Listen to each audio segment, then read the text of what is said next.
उम्मीद है। लेकिन लग यही रहा है कि सर आपने 3 बार तो इलेक्शन करा लिए हैं, आपको अभी तक सर्टिफिकेट जारी हुआ नहीं है और वो करेंगे भी नहीं। आपकी नज़र में सर जो आज प्रोसीडिंग्स हम पूरी कौम ने लाइव देखी हैं रिजर्व सीट से मुतालिक, उसके ऊपर आपका ओपिनियन क्या है? क्या आप समझते हैं कि जो रिमार्क काजी साहब दे रहे हैं उनके होते हुए आपके हक में कोई फैसला आएगा? बहुत शुक्रिया जी। देखें, क्वेश्चन बड़ी सीधी सी है कि हम ये तरफ ये सोचते रहे कि शायद काजी साहब ही हैं सारा कुछ या काजी साहब ने सारा कुछ करना है। इशू ये नहीं है, पूरी फुल कोर्ट बैठी हुई है।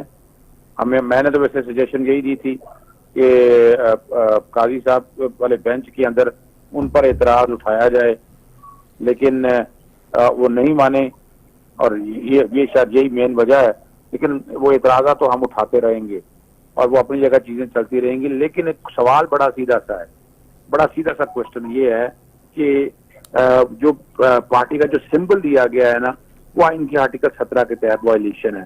सिर्फ सॉवरेनिटी इंटेग्रिटी ऑफ पाकिस्तान पे पार्टी बैन हो सकती है। और ये मैंने 6 महीने पहले सजेशन दी थी, मैंने बाकायदा चैलेंज भी कर दिया है।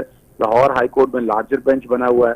फिर कल इस्लामाबाद हाई कोर्ट के अंदर समाअत है और कल फाइनल आर्गूमेंट्स है। इंशाल्लाह उम्मीद है कि मैं कल फाइनल आर्गूमेंट कंक्लूड कर दूंगा।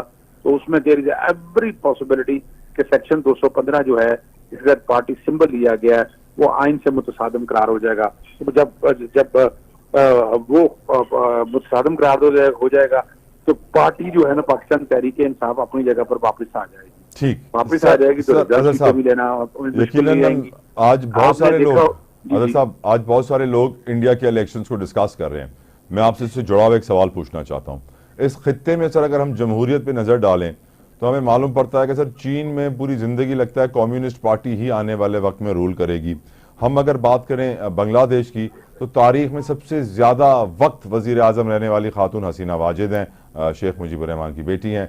ईरान की बात करें तो वो जो आयतुल्लाह का फैसला होगा उन्हीं के फैसलों के मुताबिक काम होगा। अफगानिस्तान की बात करें तो तालिबान ही वहां लीडरशिप करेंगे। इस पूरे खित्ते में अजहर साहब जब तीसरा टेन्योर अब मोदी साहब को मिलने जा रहा है, 15 साल उनको भी मिल जाएंगे, इस पूरे खित्ते में जमहूरियत बड़ी कमजोर है अजहर साहब, वुड यू अग्री?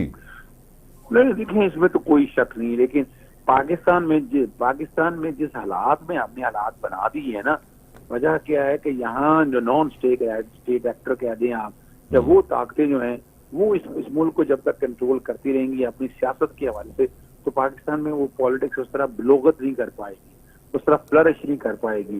यानी जो भी कर लें आप, इंडिया के अंदर अगर मोदी है तो एक ध्यान में रखिए कि वहाँ साफ शफाफ इलेक्शन हो रहे हैं, एक प्रोसेस है, इंटरफेरेंस नहीं है, डिक्टेटरशिप नहीं है।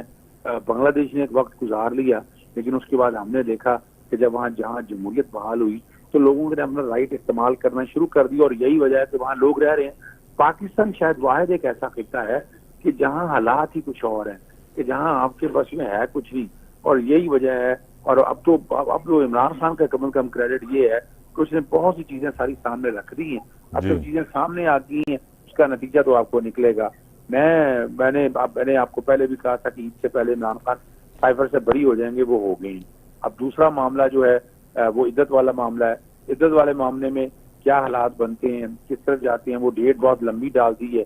अगर वो डेट छोटी डली तो उम्मीद है कि उसमें भी हालात। सर कल तौहीन अदालत के केस में पेश होंगे फैसल वाडा साहब, और उनकी आज स्टेटमेंट जो खबरों में चल रही है कि पीटीआई ने अपने पांव पर कुल्हाड़ी मार दी है शेख मुजीबुर रहमान का जिक्र करके और वो ट्वीट करके। आप समझते हैं कि सर शेख मुजीबुर रहमान वाला ट्वीट जिसके लिए सदर आरिफ अलवी साहब ने भी कहा कि तोड़ मरोड़ के पेश किया जा रहा है, आप समझते हैं कि फैसल वाडा सही कह रहे हैं और कल तौहीन अदालती कार्रवाई कुछ होगी इनके खिलाफ? माफी तो मांगी नहीं इन्होंने।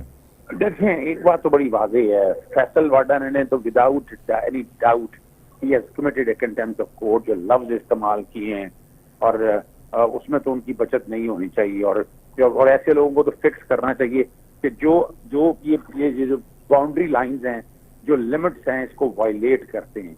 और ऐसे लोगों के लिए तो कोई रास्ता नहीं हो जाए। अब देखे ना, दूसरी तरफ मुस्तफा कमाल देखते, मुस्तफा कमाल ने माफी मांगी थी। यहाँ पे देखे ना, यहाँ जो देखा ना कुछ लोग जो हैं, आप ये भी तो देखे ना सर कि एक जज कह रहा है कि पीटीआई कहती रही कि लेवल प्लेइंग फील्ड नहीं मिल रही। हमारे ऑनरेबल चीफ जस्टिस कह रहे हैं हमारे सामने कभी कोई दरखास्त नहीं आई। तो सब चीजें वाज़ेह हैं सर। बदर साहब जी जी।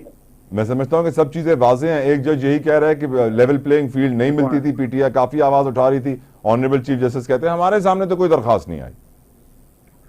देखिए मैं एक बात अर्ज करूं, वो अब आंखें हम बंद करी रखी हैं तो एक अलग बात है, लेकिन जो चीजें कुछ रिकॉर्ड के ऊपर हैं वो मौजूद है, उनसे तो आप आगे पीछे हो नहीं सकते, उनसे तो आगे जा नहीं सकते हैं। हर एक को पता है कि जब सिंबल ले लिया गया, जो बाकी मामला सारे हुए, क्या नॉलेज में नहीं, लेवल प्लेइंग फील्ड की बातें ओपन हो रही थी, टीवी पे चल रही थी, लोगों को उठाया जा रहा है। वो चीजें अगर हैं, कहा नहीं इमरान खान साहब ने उस दिन, अब जब केस आया था ये वाला नैब वाला, उसके अंदर के सारे सवाल उन्होंने पूछ लिया। आपके जो मुखालिफिन है सर, वो कह रहे हैं कि इक्तदार ना मिलने पर शेख मुजीब को हीरो बनाना कौमी बयानिए की खिलाफ वर्जी है। क्या जवाब? वो जहां तक देखें, जो मामला है वो समझिएगा, सवाल शेख मुजीब को वो बनाना है या नहीं है जी, उसको छोड़ दें फॉर द टाइमिंग एक तरफ के लिए। सवाल है कि क्या उन हालात को सामने रखते हुए इन चीजों को रखा जा सकता है? क्या अपना सानिया जो बांग्लादेश के हवाले से मुद्रमान कमीशन की जो रिपोर्ट है, वो क्या सामने चीजें नहीं लेकर आएगी? क्या वो चीजें सामने आनी नहीं चाहिए? वो तो आनी चाहिए ना। और वो जो रिपोर्ट है आरवी के चीफ जस्टिस ने बनाई है, जो है वो सामने आए। बाकी क्या होना है क्या नहीं होना, उसके नतायज क्या है, वो बात की बातें हैं सारी, वो देखी जाएगी क्या होता है क्या नहीं होता। लेकिन सर आज एक बात तो आप अप्रिशिएट करें सर, हमारे ऑनरेबल चीफ जस्टिस साहब ने बड़ा कमाल काम किया है, मेरा तो दिल जीत लिया उन्होंने। सर उन्होंने 2 महीनों की छुट्टी को 1 महीने में तब्दील कर दिया है। जून 15 की जगह जुलाई 15 से और सुप्रीम कोर्ट के जजेस की छुट्टियां शुरू होंगी सर। मेरे ख्याल से सर ये बड़ा कमाल काम किया है। वैसे पहले अंग्रेज जज होते थे सर तो उनको बड़ी गर्मी लगती थी, तो वो ये 2 महीने की छुट्टियां लेके बाहर चले जाया करते थे, लेकिन सैडली आज तक वो अंग्रेजों की आदत जो थी वो हमारे पाकिस्तानी जजेस में भी है सर।